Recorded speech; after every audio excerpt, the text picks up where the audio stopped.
At Thanksgiving, my mother-in-law raised her glass and said, "To the woman who took my son and turned him into a lesser man." My father-in-law laughed. "Bet you regret this one now, huh?" My husband just ate in silence. I excused myself, but I didn't leave the house.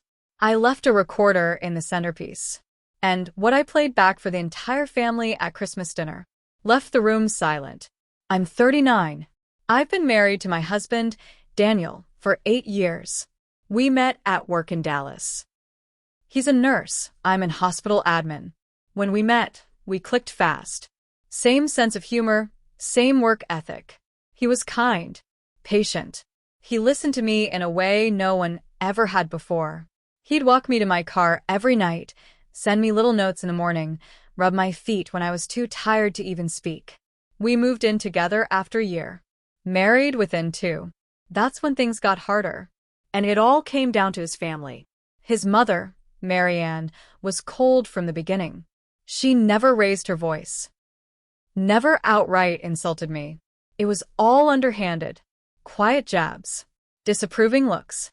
She'd tell Daniel she was just being protective, but the truth is, she always saw me as a downgrade. I didn't go to med school. I'm not flashy or glamorous. I come from a working-class family. My dad ran a hardware store. My mom was a teacher. I was raised to be polite, modest, keep the peace. Marianne came from old Dallas money. The kind of woman who talks about people's net worth behind their backs. She still hosts ladies' luncheons. You get the idea. When I married Daniel, she didn't say congratulations. She said, "Well, I hope you're up for it." That was her style. No blowouts.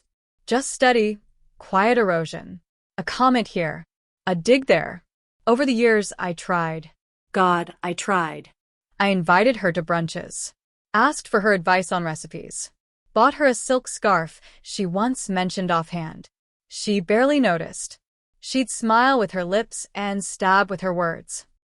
When we bought our house, she said, "This neighborhood has really changed. Hope it's safe at night." When I got promoted, she said, "Well, you've always been very good at organizing other people." At Daniel's 35th birthday, I made him a scrapbook from our travels and his old family photos. She glanced at it and said, "Thought you were going to do something more grown-up." The worst part? Daniel would never call her out. He'd sit there with this blank, uncomfortable look on his face. Afterward, he'd say, "She's just like that with everyone," or "She didn't mean it." But she did mean it. And so did the rest of them. His dad, Greg, is one of those ex-jock, businessman types who thinks women should know their role. He's not subtle. He'll crack jokes about nagging wives and soft men. His sister Rachel is just like her mom, judgy and condescending, but with a fake, chirpy tone that makes everything worse. For a long time, I just swallowed it. For Daniel, I loved him. I wanted to be part of the family. I thought if I showed up, did the work, kept things smooth, maybe eventually I'd earn their respect. Then Thanksgiving happened. We hosted that year. Our house isn't huge, but I made it beautiful. Full spread, butter turkey, cornbread stuffing, sweet potato casserole, green bean almondine, homemade cranberry sauce, rolls, pumpkin and pecan pie. I worked on it for 2 days. When they showed up, Marianne brought a store-bought cheesecake. No thanks, no compliments. Just walked in, looked around and said, "Oh, I thought you'd have more seating." At dinner, the tension was thick. I kept trying to ask questions, steer things positive. She ignored me. Rachel was glued to her phone. Greg cracked jokes about Daniel finally letting his wife wear the pants. I didn't say anything. I smiled, poured wine, cleared plates. Then dessert came. We were sitting around the table, passing pie. Marianne raised her glass and said, "To the woman who took my son and turned him into a lesser man." I swear to God, time stopped.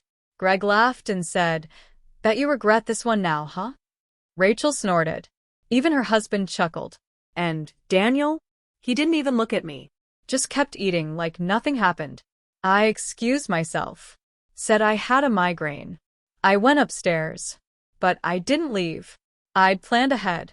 I had this tiny voice recorder I used for staff meetings sometimes. I tucked it into the fall centerpiece before dinner. I don't even know what made me do it. Just this gut feeling. When they left, I played it back. The moment I left the room, Marianne said, "She's weak. He used to have goals. Now he's just beige." Greg. I raised a man. Look at him now. You see who he defends? It's sad. Rachel. She doesn't even try. And the food was dry. Daniel. Just drop it. It's done. Not don't say that. Not she's my wife. Just drop it. I sat in the guest room, in the dark, and something inside me hardened. This wasn't just snobbery. This was contempt. Disdain. And Daniel, my own husband, didn't defend me. Not once. Not then. Not ever. I didn't yell at him. I didn't even bring it up. Not yet. Because now I had proof. Over the next month, I gathered more calls from Mary Ann when Daniel was at work, meant to check in, but really just little insults dressed up as concern. Greg on speakerphone saying Daniel should man up. Rachel laughing about how I dress like a church secretary. I saved it all. Then came Christmas. They came over same as always. I smiled. Made ham with brown sugar glaze. Scalloped potatoes. Cinnamon rolls. I played the good hostess one last time. And after dinner, I stood up and said, "Before dessert, I want to play something for all of you." Daniel looked confused. Marianne smirked. Greg leaned back like he was settling in for a show. I walked to the Bluetooth speaker, pressed play, and left the room. 9 minutes of them. Their words. Their laughter. Their cruelty. 9 minutes of Daniel letting them treat me like garbage. When I walked back in, nobody looked at me. And I said, calm and clear, "That's how you speak about me. That's what you think of me." So now, here's what's going to happen. The silence after I spoke was unreal. You could have heard a pin drop. Marianne's mouth was slightly open. Rachel stared at her empty plate. Greg had this smug little smirk like he didn't believe what he just heard. Daniel looked like he'd been punched in the stomach. No one said a word, so I kept going. I've been listening to you people talk about me for years. I've smiled through every insult. I've cooked your meals, hosted your holidays, sat at your table while you made me feel like I didn't belong. And I stayed quiet for him. I looked directly at Daniel. But I'm done protecting people who won't protect me. Still, nothing from him. He didn't even look me in the eyes. Just stared at his plate, like it had all the answers. That was the moment I really saw him. Not the man I married, but the man he'd become. Passive. Weak. Willing to let me get eaten alive to avoid making waves with his family. So I walked into the kitchen, grabbed the gift boxes I'd wrapped the night before, came back in, and dropped them on the table. To Marianne, Greg, and Rachel. Merry Christmas. They opened them in silence. Inside each was a printed transcript of what they'd said on Thanksgiving. Time-stamped. Labeled. Greg actually laughed. "What is this? Homework?" Marianne's voice cracked a little. "You recorded us? That's illegal." "No," I said. "Texas is a one-party consent state. Look it up." Rachel was already pulling out her phone. "This is petty. You're mentally unstable." I smiled for the first time that night. "You've been calling me crazy behind my back for years. Guess you finally got your moment." Daniel finally stood up. "Okay, that's enough." "No," I snapped. "You don't get to speak yet." He sat down. I turned back to his family. "You will not step foot in this house again. If you try to call, I won't answer. If you show up, I will record that too, and call the police. This is not a game. I am done being your punching bag." Marianne stood up slowly. "Daniel," she said, her voice tight, "are you going to let her do this to your family?" And Daniel, my husband, finally spoke. "I don't know what to say. That's it. Not, I'm sorry. Not, you're right. Just nothing." It was like watching someone reach for a life raft and choosing to drown instead. I said, "Then I think we're done here." They left in a fog. No dramatic exit, no yelling. Just quiet, awkward shuffling, and the soft slam of the front door. I didn't speak to Daniel that night. I slept in the guest room. The next morning, I woke up early, poured myself coffee, and said, "You have two options: marriage counseling or divorce lawyers." He just stared at me, eyes bloodshot. "You didn't have to do it like that." And that's when I knew. He still didn't get it. This wasn't about embarrassing anyone. This was about survival. About showing them I wasn't afraid anymore. He agreed to counseling, but half-heartedly. I went for 3 sessions. He went to 1. Then he stopped trying. Meanwhile, word got out in the family. Rachel posted some passive-aggressive Instagram story about sensitive women who can't handle jokes. Greg told mutual friends I was spying on them. Marianne sent Daniel long texts about how sad it is to see a marriage fall apart over something so small. I didn't reply to any of it. I didn't need to. Instead, I started protecting myself. Quietly, methodically, I opened a separate bank account, transferred my direct deposit, met with a lawyer, got copies of our mortgage, his retirement accounts, and any shared assets. I made sure I knew exactly where I stood, legally and financially. Daniel noticed eventually. "Are you planning to leave me?" he asked one night, his voice small. I said, "I'm planning to be prepared. Something you've never been for me." We lived like that for 4 months, sharing a house, but barely speaking. He tried, occasionally brought home takeout, asked if I wanted to watch a movie. But it was always surface level. He never really apologized, never really took responsibility.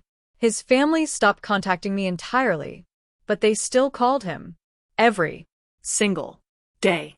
And he answered. I asked him once, "Why do you still talk to them?" He shrugged. "They're still my family." And that was the answer to everything. He had picked his side. Long ago. He just didn't have the courage to admit it. It was April when I found out about the email. I wasn't snooping. I was checking the shared Amazon account, trying to cancel a backordered item. But Daniel was still logged in on our laptop. His Gmail tab was open. I wasn't looking for anything, but something caught my eye. A starred thread labeled, "Thanksgiving Recap Face with Tears of Joy." It was from Rachel. Sent to Marianne, Greg, and Daniel. The day after Thanksgiving. I opened it. There was a video. A shaky, phone-recorded clip of me, standing over the table, smiling, holding the pie I had made from scratch. And then the messages started. "Rachel, here's our star chef face with rolling eyes. She really thought she nailed it this year." Marianne, "She bakes like she dresses, bland and dry. Daniel deserves better." Greg, "She didn't even catch the toast. Poor thing." And finally, Daniel. He replied, "Yeah. Let's not make this a tradition." My hands shook reading it. He didn't defend me. Again. But worse than silence, he joined in. 8 years married. I threw birthday parties for him. Stayed up all night when his mom had surgery. Held his hand when his dad got diagnosed with diabetes. Took care of his sister's kids. And this man, this husband, mocked me in a private thread with the people who hated me the most. I took a screenshot. Sent it to my personal email. Then I shut the laptop, walked upstairs, and sat on the edge of the bed. He came home an hour later. "Hey," he said. "You want Thai tonight?" I was thinking maybe. "Who else did you show that email to?" He froze. "What?" "I saw the thread, Daniel. The one with your family. The video of me. The comments. Yours included." He didn't speak. I said, "You let them mock me. You recorded me. Behind my back. You laughed with them. Still nothing. You coward." That hit. He winced. Finally, he said, "It wasn't like that. I didn't mean it. You wrote it. You meant it enough to send it. Don't gaslight me." He sat down slowly and put his head in his hands. I didn't know how to handle them. They expect things. I was trying to keep the peace. "The peace for who?" I said. "Because I've been at war for years, and you left me on the battlefield alone." I didn't cry. I didn't scream. I just stood there, staring at him like a stranger. And that's exactly what he was. After that night, I knew it wasn't just over emotionally, it was over for real. But I didn't move out yet, because I had one more thing I needed to do. Around the same time, Daniel was up for a senior charge nurse position at a private surgical center in North Dallas. Big jump in pay. He was excited. Kept talking about a fresh start. I knew the hiring manager. By coincidence. Her name's Carla. We were in a hospital leadership seminar together a few years ago. We were friendly, even had lunch once when she visited our campus. So I reached out. Hey, I said in a casual message, heard Daniel might be applying for a position at your facility. Just wanted to let you know I'll be leaving him soon. No bad blood. I just didn't want things to get awkward in case anything from the divorce ends up online. She responded quickly. Oh wow. That's good to know. We had already flagged something that made us hesitate. I asked what. She said someone on the review committee had found his Reddit history. And I paused. I hadn't seen that. I opened an incognito tab. Typed in his old username. There it was. A post from a few months earlier under r/marriage. My wife is obsessed with impressing my family. She tries too hard. She's not the woman I married. I feel stuck. Another under r/true off my chest. Sometimes I think I settled. She's not exciting. I miss the version of me I used to be. I sent those links to myself, too. Carla never called him back. The job never came through. He said it must have gone to someone with connections. I didn't say a word. Because the truth is, I had no reason to defend him anymore. He hadn't defended me, ever. I wasn't being cruel.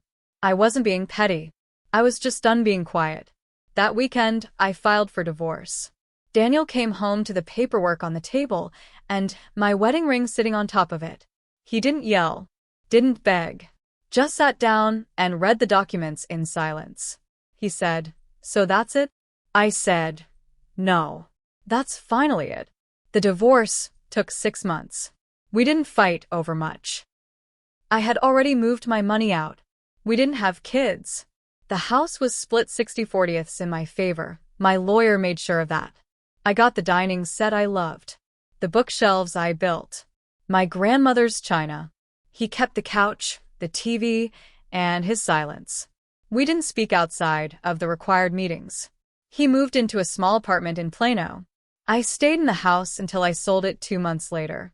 Started fresh near Fort Worth, closer to my job, farther from all of them. But I wasn't done yet. Because people like Marianne, people who twist the knife and smile while they do it, never think it'll come back to them. So I made sure it did. A few weeks after the divorce was final, I mailed 3 envelopes. One to the church Marianne volunteered at. One to her country club's women's auxiliary board. And one to her charity group, where she was co-chair of Family Values Outreach. Inside each envelope, a USB drive. Each drive had a labeled folder of voice recordings, all timestamped. Along with screenshots of the Thanksgiving thread, the mocking email, the Reddit posts, the laughter. No commentary. No message from me. Just their own words. The fallout was slow, but visible. She resigned from her volunteer board. The country club reorganized their committee. Her name stopped appearing in her church bulletin's list of donors and helpers. Greg, who was so proud of his son's traditional marriage, now had a divorced son and a disgraced wife. Rachel's Instagram turned private. She posted some fake motivational quotes. Deleted a bunch of pictures from holidays past. Daniel tried to reach out once. He texted me a single line.